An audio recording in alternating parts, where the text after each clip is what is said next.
tout le monde. Je vais vous raconter comment j'ai rencontré le Seigneur. J'ai toujours entendu parler des choses de Dieu. On n'entend pas. Dans ma famille, ils sont pratiquement tous chrétiens. Mon père est pasteur, mais c'est pas pour ça que je venais à Dieu. Je venais en réunion, je repartais et je restais dans ma position. Et l'année dernière, comme beaucoup de gens le savent ici, on est passé par une épreuve très difficile avec mon frère et ma famille.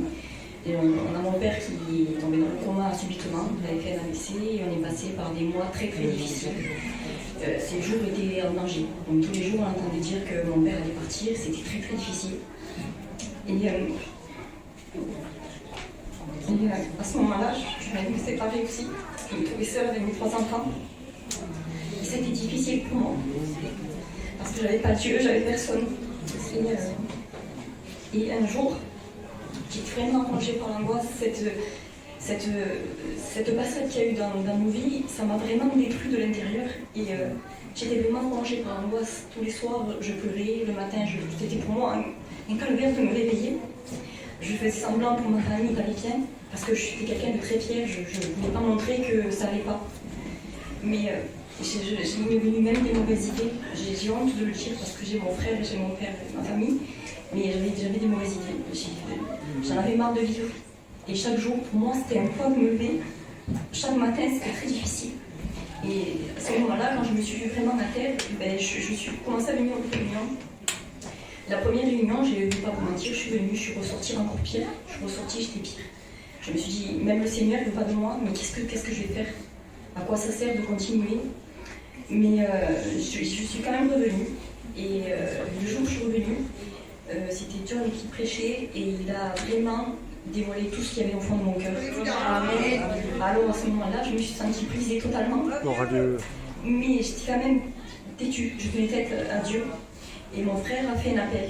Et j'avais honte de me lever. Je me suis dit, mais qu'est-ce qu'ils vont penser? Qu'est-ce qu'ils vont dire? J'étais beaucoup sur le regard des gens. Mais au fond de moi, il y avait une voix qui résonnait, qui me disait, humilie-toi devant ton Dieu. Et tant que je ne me suis pas levée, ça n'a pas cessé. Et au moment même où je me suis levée de ma place, le Seigneur, il m'a délivrée totalement. Gloire à Dieu.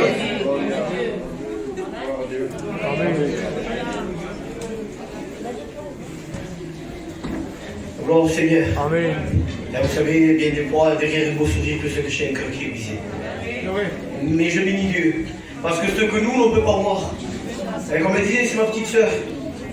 Croyez-moi, on la voyait tous les jours et souvent, elle ne nous disait pas ses problèmes, malgré que je sais qu'elle n'a pas eu une vie très facile. Mais ce qu'il y avait au plus profond de son cœur, il n'y avait que Dieu qui pouvait le voir. Et ce soir, j'aimerais te dire, ce qu'il y a au plus profond de ton cœur, il n'y a que Dieu qui peut le voir. Ne crois pas que Dieu te rejettera, non. Dieu te regardera toujours avec des regards favorables. Amen. Alors j'ai appelé mon copain de travail, mon frère John, et nous allons bien procéder au baptême de ma petite sœur.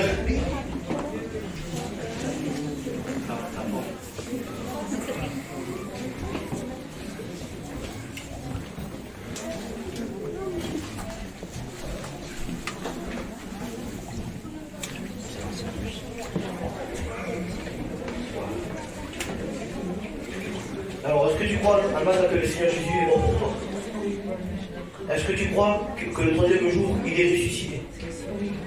Et une question que je vais te poser, une question très importante, et que je voudrais que tu réalises pleinement aujourd'hui. Est-ce que tu le suivras dans les bons comme dans les mauvais moments?